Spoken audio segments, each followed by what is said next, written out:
My thanks.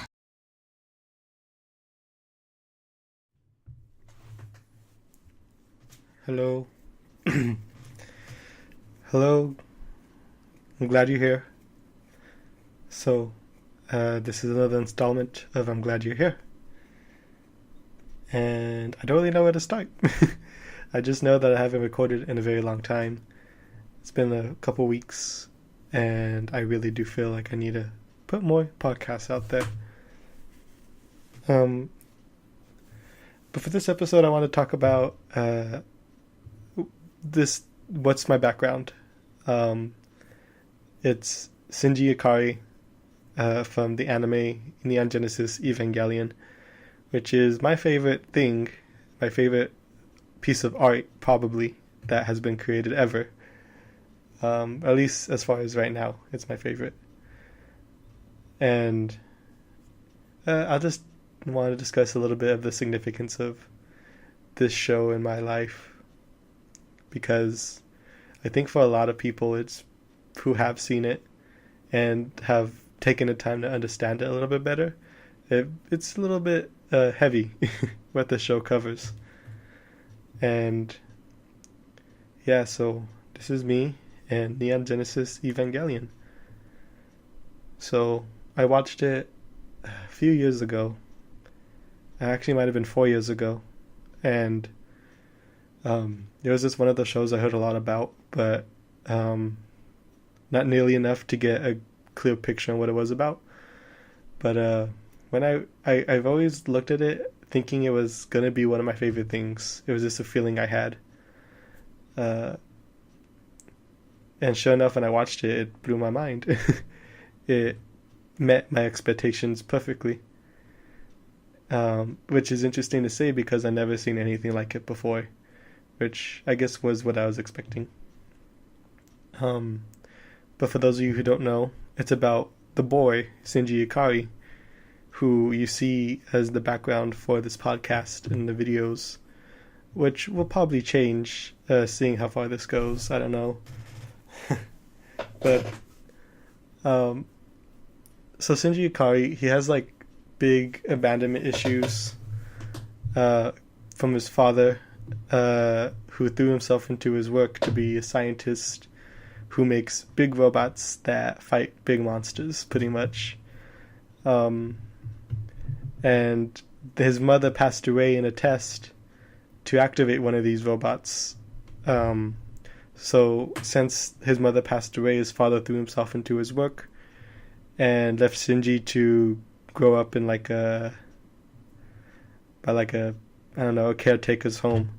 Not really so much an orphanage, but like something like a daycare, pretty much. But yeah, he grew up without really knowing his parents too well for most of his life, and then one day he gets called by not even directly by his father, but he get called, being told that his father wants to see him, and it turns out his father just brought him all the way over to see him just so that he could pilot the robot to fight the monsters. Which sounds really ridiculous, but there's actually a pretty good reason why he needs to pilot it. But I'm not going to get into it because it's way too complicated. I've already spent like a minute and a half just explaining the basic beginning of the story. But the robots are really stylish and cool. The aliens, the angels, they're called, are very cool looking as well. They're very creative designs, very iconic designs, and it's just a really iconic show. Like everything about it is kind of perfect, I would say. Uh, yeah, I feel pretty strong about the stance of like this show did everything right. um, well, I mean, it goes into really dark territory, but um, I think the overall package, you know, couldn't wouldn't be complete without every single part of the experience being there. Um, but this story does go over themes of depression, being abandoned, being lonely, wanting people's attention, but also wanting to love yourself more than anything else. Like this duality of who do you love most? Um, and it's just something that kind of makes you think about those things a bit more. And for me, it does help me kind of put things in a perspective. Uh, Although because there's a movie, it's called The End of Evangelion, which I would say I wouldn't like the show as much if that movie didn't exist. But The End of Evangelion is the true ending to the series, at least as far as we know. But I'm not going to get into that until later. But yeah, it's the true ending to Evangelion, and it ends off on a very happy note with the message of, as long as you choose to live, there's a chance to find happiness. That is bare bones what the basic message is. There's also a lot more messages about like free will, what we do, what we choose to do. But that gets a little bit more complicated. But I think it's just that general message of hope that resonates with me and wants to keep me going. Is that it sort of inspires me. And, I'm 22. I'm still pretty young. I think I could let cartoons inspire me. But I think, it's not so much of the characters that inspire me as much as the writer and director, Hideki Anno, who goes through his struggles with depression himself, which influenced a lot of the themes that were in the show.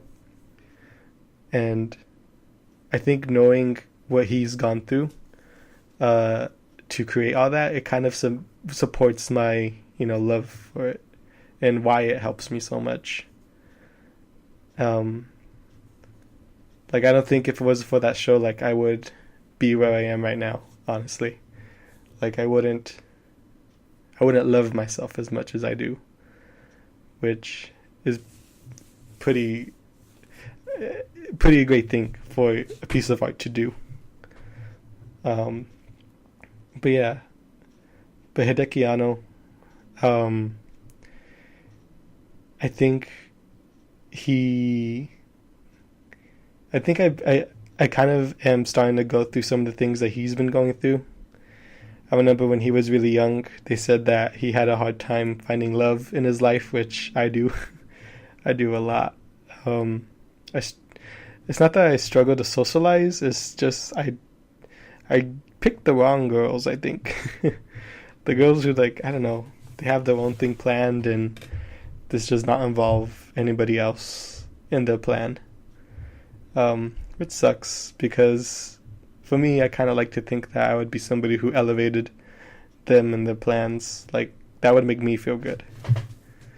And I wouldn't do that to distract from my own plans. I would still work on myself, but it would just feel a lot better to be someone's partner and help them along the way.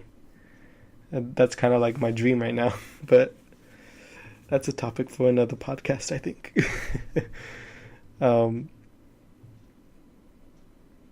And Evangelion, though, it has a lot of themes of relationships, intimate relationships, and friendship, and where does that line cross with man and woman? Because there's this character Kaji who he's super, I don't know, I wouldn't even say sexy, but he's really confident. And he sort of knocks Misato, who is Shinji's caretaker, he knocks her off her feet. They were in a relationship in the past before the series started. And then during Shinji getting involved in Misato's life, he comes back just for a little bit. And we really do see a much more vulnerable side of Misato. One that really needs another person, when as far as we've seen her, we just seen her being really independent and taking care of herself as best as she can, which isn't the best. She has a huge messy apartment, so she barely has a life together as it is, and he really has this theme of like craving someone's love that is similar to a love you've gotten as a child. Because he believes that Kaji is a lot like her father. It's a lot of like Freudian kind of psychology, which is kind of nuts. I think Freud is a nutbag, which is really sad because he's the one who started psychology, well, at least modern psychology, and how we think about how we think, you know. So it's kind of sad that the guy who started this modern movement of psychology is somebody who's saying that we want to be with our parents intimately. It's pretty gross. But that's like a theme of Evangelion, is like sort of asking the question, why do you love the people you love? Why do you let people be intimate with you? Who do you let in, pretty much? It sort of brings that question up to the viewer, and, you know, doesn't really want to give them an answer, just to sort of figure that out for themselves, which I think is really good. A lot of the questions are delivered that sort of way, where they don't want to feed you an answer. They really want you to think about it yourself. And for me, you know, if you want to get personal, I noticed that I really I'm attracted to girls who, or as I say, young women. I don't like to say girls. But I'm attracted to young women who really, I notice those ways I can help them. If there's some way I can help them, I'll want to fill that spot. But I don't know. I think girls don't like that. I think girls don't like a guy who directly goes in for what makes them vulnerable. I think that scares a lot of people. I wish there were people who were interested in me. So like maybe I could look at it from the I guess sort of the taker's perspective. Like if somebody were to come at me and want to help me in all my shortcomings, I wonder how that would feel. I don't know how I would take that, because I usually am not attracted to people who are attracted to me initially, which isn't a lot. I'm not tooting my horn and saying that happens often, but I actually can't even remember the last time that happened. It's probably like in high school, if anything. But yeah, like if it's somebody who I think I could help, I would want to be with them, just to be that person to help. And I don't know, because when it comes to like relationships like that, sex is like one of the bigger parts of it. I think it's a lot of physical attraction. Because I have a lot of really close relationships with a lot of friends and a lot of different people, men and women. So I could say that like the only difference I could really see in a romantic relationship is that physical part of it. So I like how I was talking about Evangelion, but then I started to think about the themes of Evangelion. But I guess that's good. That's what the show does. But yeah, sex is like really the only thing I could think that separates a friendship from a relationship, a romantic relationship. So, is that like the only problem I have? Am I just not attractive? Which I don't think is true. I think I'm moderately handsome. Solid 7 if anything.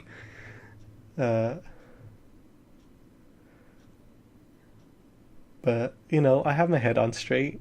I know what I want to do with my life. And recently I haven't really been, you know, thinking about hurting myself at all. Like that thought hardly ever comes. I never think about hurting anybody else. I really want to take care of myself. I want to take care of those close to me. So I do wonder, like, what is the reason that I'm still single? A lot of people tell me I just haven't met the right one, which sucks, because I don't even know how I can make that happen. But A friend of mine told me that I need to be patient and just take it slow when it comes to wanting a relationship, which is hard because that's something I think I could benefit a lot of, you know, because being in that sort of relationship, like just the idea of being in love gives me a lot of energy. So I can't imagine like how good I would feel all the time being in love. I wonder how long that would last. um, because I see a lot of people get tired of it, and like people who have been in relationships like, oh, I've done this before, I don't care, and I don't like it. I mean, I'm 22, but I'm on the edge of being an adult. Like I'm getting close to there. By the time I'm 26, I'll graduate, and then I'll be a teacher, and then I'll be an adult. I'll be an adult doing adult things, and that's scary. And I don't want to be single during that time. You know, I'd like to have experienced love a little bit. So it's a bit sad, you know. I ask out girls and they just don't really feel for me that sort of way. But usually after that happens, I make a joke out of my feelings.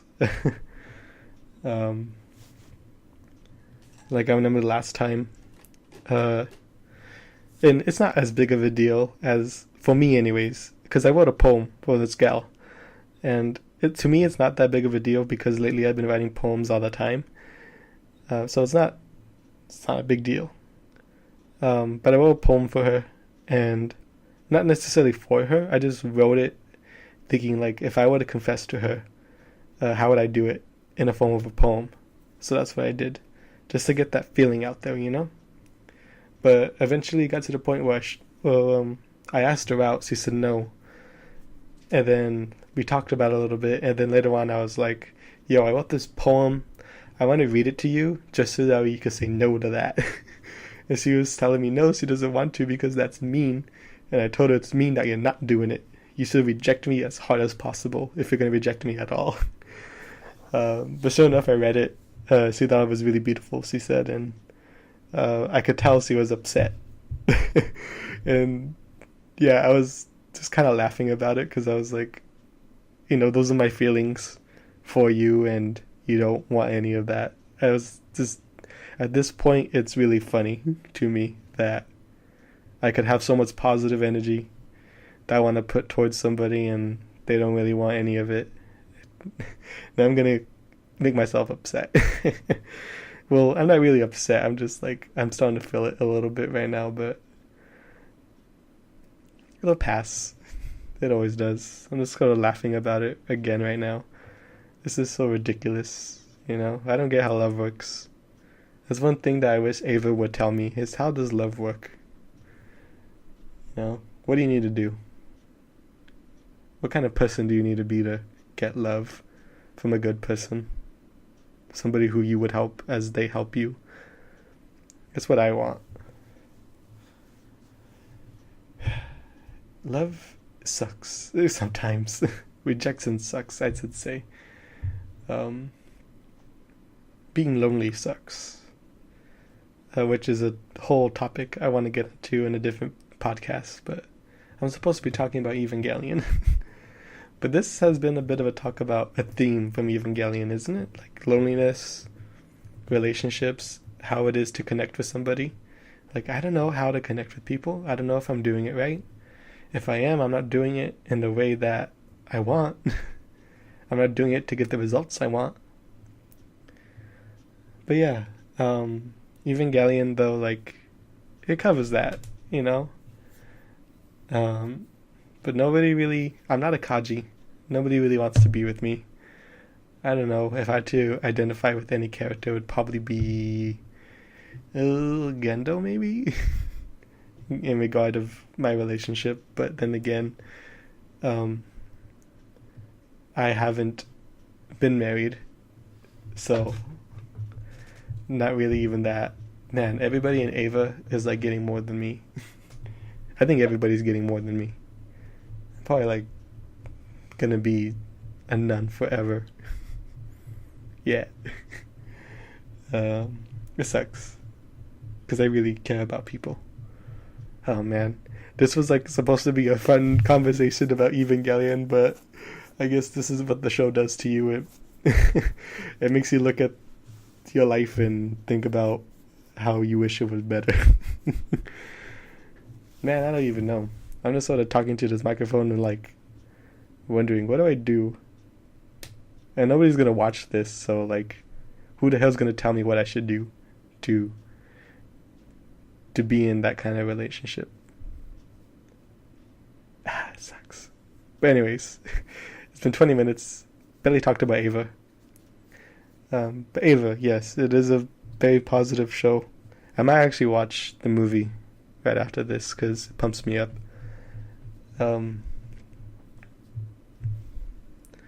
But it has a very...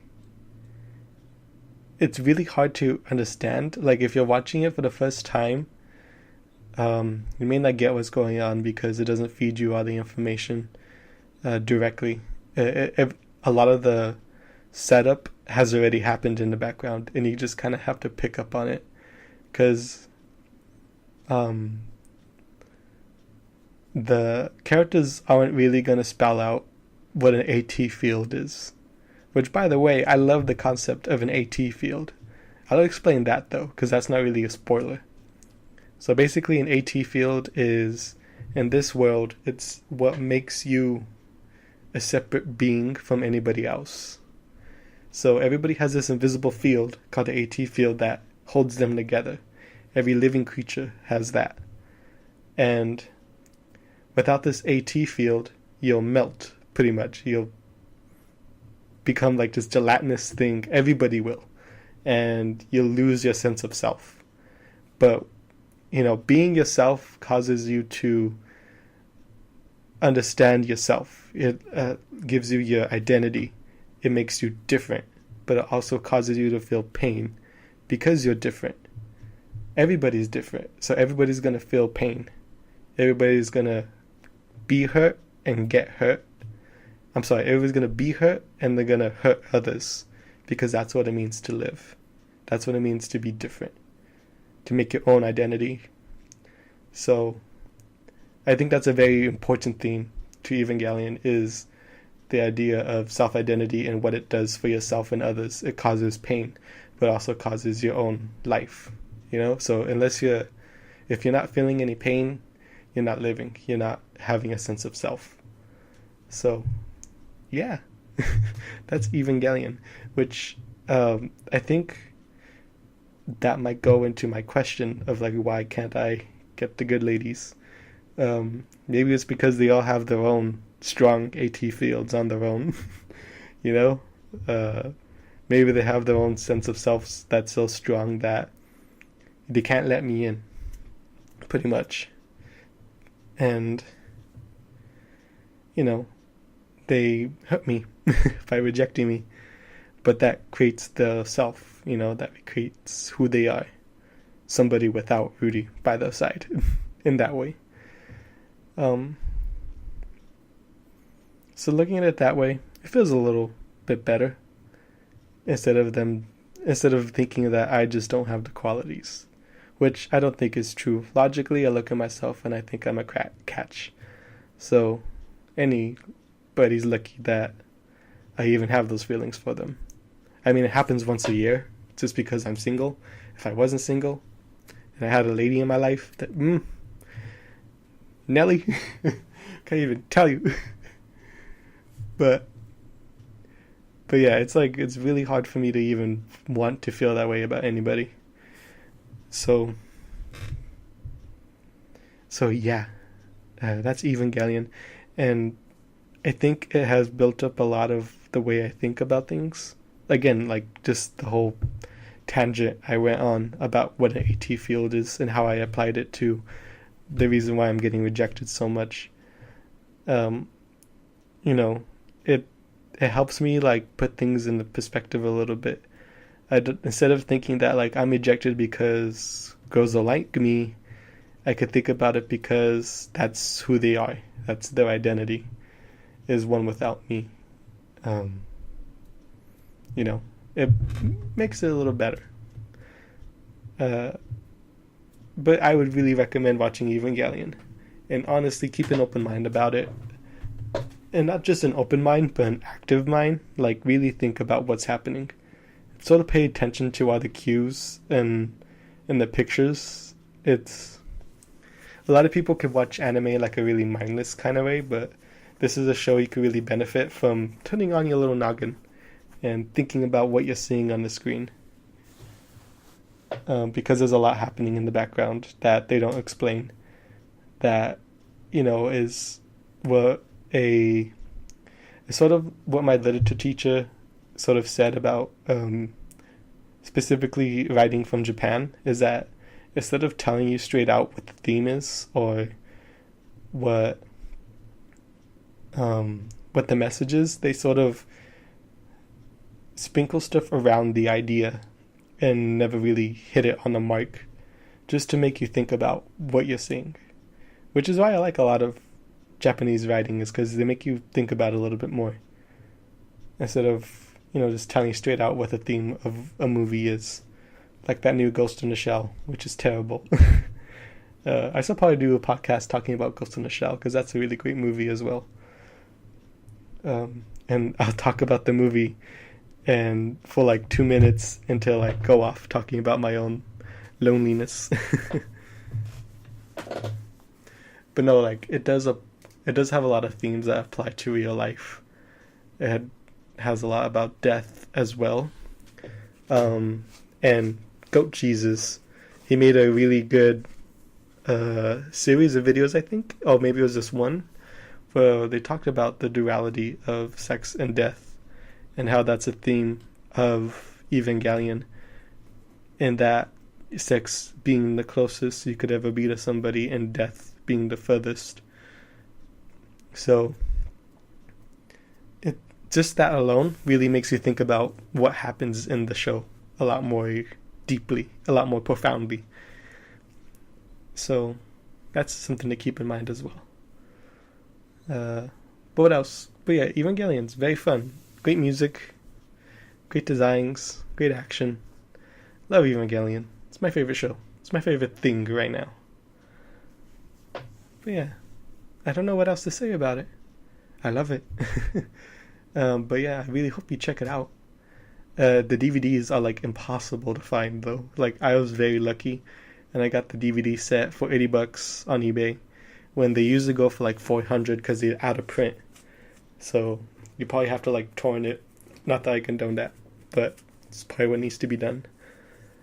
But anyways, that's gonna be it for this edition of I'm Glad You're Here.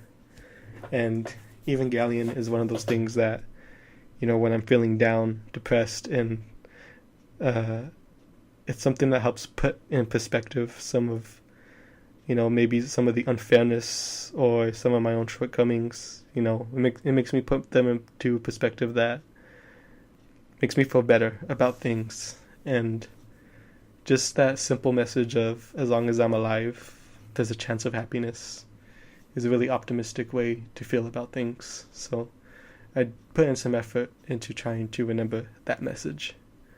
And you should do the same. So as long as you're alive, you have a chance to live. Oh, I fucked it up. As long as you're alive, you have a chance of happiness. So you could be a lonely guy like me, but you could still laugh. So I hope I ease some of whatever worries you have, or helps you relax just a little bit, if anything.